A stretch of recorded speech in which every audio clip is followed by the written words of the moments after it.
ಈ ನುಗ್ಗೆಕಾಯಿ ನಮ್ಮ ಮೈಗೆ ಭಾಳ ಚಲೋ ಅಂತ ಎಲ್ಲರಿಗೆ ಗೊತ್ತೇ ಅದ ರೀ. ಅದರ ಸೀಸನ್ ಇಲ್ದಾಗ ಉಣ್ಲಕ್ಕ ನುಗ್ಗೆಕಾಯಿಗಳಿಗೆ ವಾರ 15 ದಿನ ತಿಂಗಳು 6 ತಿಂಗಳು ಯಾಕ್ರಿ ವರ್ಷದ ತನೂ ಹೆಂಗೆ ಸ್ಟೋರ್ ಮಾಡಿ ಇಡ್ಬೋದಂತ ಇವತ್ತಿನ ವಿಡಿಯೋದಾಗ ತೋರಿಸ್ತೀನಂತ ಬರ್ರಿ. ಮೊದಲ ನುಗ್ಗೆಕಾಯಿಗಳಿಗೆಲ್ಲ ಚಲೋ ತೊಳೆದು ನೀರೆಲ್ಲ ಒರೆಸಿ ಈಗ ನಮಗೆ ಯಾವ ಸೈಜ್ನಾಗ ಬೇಕೋ ಆ ಸೈಜ್ನಾಗ ಕಟ್ ಮಾಡ್ಕೋಬೇಕಾಗ್ತದ್ರಿ. ಹಾಗೆ ಸ್ವಲ್ಪ ಸೊಪ್ಪಿನೂ ತೆಗಿಬೇಕ್ರಿ, ಅಂದರೆ ಚಲೋ ಮೆತ್ತಗಾಗ್ತಾವ ನೋಡ್ರಿ. ನಾ ಈ ಸೈಜ್ನಾಗ ಕಟ್ ಮಾಡ್ಕೊಂಡಿನ್ರಿ. ಉಳಿದಿವೆಲ್ಲ ನುಗ್ಗೆಕಾಯಿಗಳಿಗೂ ಕಟ್ ಮಾಡಿಕೊಂಡು ತಂದೀನಿ. ಈಗ ನೋಡ್ರಿ ನಾನು ಇವು ವಾರ ಇಲ್ಲ 15 ದಿವಸದ ತನಕ ಹೆಂಗೆ ಸ್ಟೋರ್ ಮಾಡಿಡ್ಬೋದಂತ ತೋರಿಸ್ತೀನಿ ರೀ. ಅದಕ್ಕೆ ಏನು ಮಾಡಬೇಕಪ್ಪ ಅಂತಂದ್ರೆ ಒಂದು ಪ್ಲಾಸ್ಟಿಕರ ಇಲ್ಲ ಗಾಜಿನ ಥರ ಕಂಟೈನರ್ ತೊಗೋಬೇಕಾಗ್ತದೆ. ಅದ್ರ ಕೆಳಗೆ ಒಂದು ಟಿಶ್ಯೂ ಪೇಪರ್ ಹಾಕಬೇಕ್ರಿ. ಒಂದಿಲ್ಲ 2 ಪೇಪರ್ ಹಾಕ್ರಿ. ಈಗ ಟಿಶ್ಯೂ ಪೇಪರ್ ಇಲ್ಲ ಅಂತಂದ್ರೆ ನಾರ್ಮಲ್ ಪೇಪರ್ನು ನೀವು ಯೂಸ್ ಮಾಡ್ಬೋದು, ನಡೀತದೆ. ಈಗ ಈ ಟಿಶ್ಯೂ ಪೇಪರ್ ಹಾಕಿದ್ಮೇಲೆ ಈಗ ಈ ಡಬ್ಬ್ಯಾಗ ಏಸ್ ಹಿಡಿತಾವೋ ಹಸು ನುಗ್ಗೆಕಾಯಿಗಳಿಗೆ ಹಾಕ್ತೀನಂತ್ರಿ. ಬೇಕಾದ್ರೆ ನೀವು 2 ಕಂಟೈನರ್ನಾಗೂ ಹಾಕೋಬೋದ್ರಿ. ಈಗ ಹಾಕಿ ಮ್ಯಾಲೆ ಮತ್ತು ಟಿಶ್ಯೂ ಪೇಪರ್ ತೊಗೊಂಡು ಹಿಂಗೆ ಕವರ್ ಮಾಡಬೇಕ್ರಿ. ಚಂದ ಎಲ್ಲ ಕಡೆ ಕವರ್ ಮಾಡಬೇಕಾಗ್ತದೆ. ಮಾಡಿ ಈಗ ಇದ್ರ ಮೇಲೆ ಏನು ಮಾಡ್ತೀನಿ ರೀ, ಇದ್ರದ್ದು ಮುಚ್ಚಳು ಮುಚ್ಚಿಬಿಡ್ತೀನಂತ್ರಿ. ಟೈಟಾಗಿ ಮುಚ್ಚಿ ಇದಕ್ಕೆ ನೋಡ್ರಿ ನಾವು ಫ್ರಿಜ್ಜಿನಾಗ ಇಡಬೇಕಾಗ್ತದ್ರಿ, ಫ್ರೀಝರ್ನಾಗ ಅಲ್ರಿ. ಮತ್ತು ನಿಮಗೆ ಯಾವಾಗ ಬೇಕೋ ಆವಾಗ ತೊಗೊಂಡು ವಾರ 15 ದಿವಸದ ತನಕ ನಾವು ಯೂಸ್ ಮಾಡ್ಬೋದ್ರಿ. ಹಾಗೆ ಈಗ ನೋಡ್ರಿ 6 ತಿಂಗಳು ವರ್ಷದ ತನಕ ಹೆಂಗೆ ಸ್ಟೋರ್ ಮಾಡಿಡ್ಬೋದಂತ ತೋರಿಸ್ತೀನಿ ರೀ. ಸೇಮ್ ಹಾಗೆ ಕಟ್ ಮಾಡಿ ಇಟ್ಕೊಂಡೀನಿ ರೀ. ಒಂದು ಕಡಾಯಿನಾಗ ಏನು ಮಾಡ್ತೀನಪ್ಪ ಅಂದ್ರೆ ಜಾಸ್ತಿ ನೀರು ಹಾಕ್ಬಿಡ್ತೀನಂತ್ರಿ. ಹಾಕಿ ಈಗ ಮ್ಯಾಲೆ ಮುಚ್ಚಿ ಇದಕ್ಕೆ ಕುದಿಲಕ್ಕ ಬಿಟ್ಬಿಡ್ತೀನಂತ್ರಿ.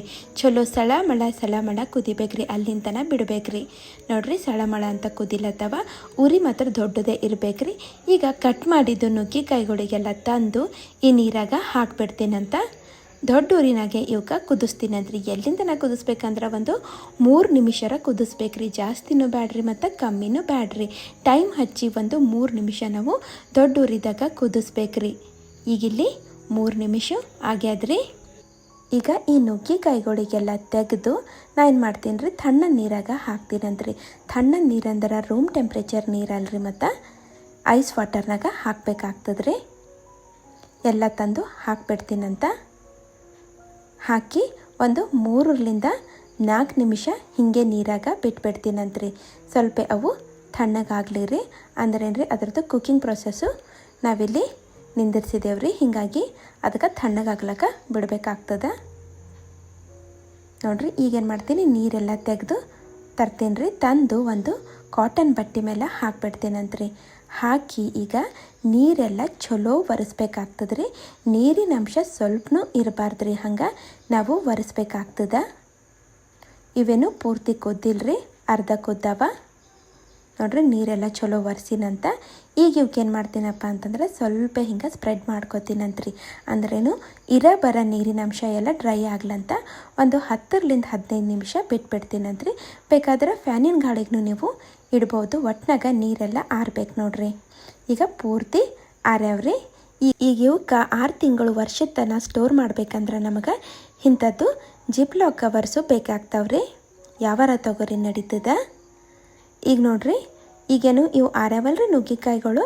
ಈ ಕವರ್ನಾಗ ಎಷ್ಟು ಹಿಡಿಸ್ತಾವ ಅಷ್ಟು ಹಾಕೋತಾ ಹೋಗ್ತೀನಂತ್ರಿ. ಪೂರ್ತಿ ಟೈಟಾಗೂ ಹಾಕ್ಲಕ್ಕ ಹೋಗಬೇಡ್ರಿ. ಎಷ್ಟು ಹಿಡಿಸ್ತಾವೋ ಅಷ್ಟೇ ಹಾಕಿ ಒಳಗಿಂದು ಗಾಳಿ ಎಲ್ಲ ತೆಗೆದು ನಾವೇನು ಮಾಡಬೇಕಾಗ್ತದ್ರಿ, ಈಗ ಜಿಪ್ ಹಾಕಬೇಕಾಗ್ತದ್ರಿ. ಹಾಗೆ ನೋಡ್ರಿ ಇನ್ನೊಂದು ಕವರ್ನಾಗೂ ನಾ ಸೇಮ್ ಹಾಗೆ ಮಾಡ್ತೀನಂತ್ರಿ. ಎಲ್ಲ ಹಾಕಿಬಿಟ್ಟು ಒಳಗಿಂದು ಗಾಳಿ ಮಾತ್ರ ಎಲ್ಲ ತೆಗಿಬೇಕ್ರಿ ನಾವು. ಇಲ್ಲ ಅಂತಂದ್ರೆ ಏನಾಗ್ತದೆ ರೀ, ನಾವು ಇವು ಡೀಪ್ ಫ್ರೀಝರ್ನಾಗ ಇಡ್ತೇವಲ್ರಿ, ಆವಾಗ ಇಲ್ಲಿ ಒಳಗೇನಾಗ್ತದೆ ಐಸ್ ಫಾರ್ಮ್ ಆಗ್ತದೆ ರೀ. ಐಸ್ ಫಾರ್ಮ್ ಆಗ್ಬಾರ್ದಂದ್ರೆ ಈಗ ಗಾಳಿ ಎಲ್ಲ ತೆಗೆದು ನಾವು ಈಗ ಡೀಪ್ ಫ್ರೀಝರ್ನಾಗ ಇಟ್ಟೇವಂದ್ರೆ ಯಾವಾಗ ಬೇಕು ಆವಾಗ ನಾವು ತೊಗೊಂಡು ಯೂಸ್ ಮಾಡ್ಕೋಬೋದು ರೀ. ಹಂಗಾದ್ರೆ ಮತ್ತೆ ಸಿಗ್ತೀನಂತ್ರಿ ಮುಂದಿನ ವಿಡಿಯೋದಾಗ. Thank you.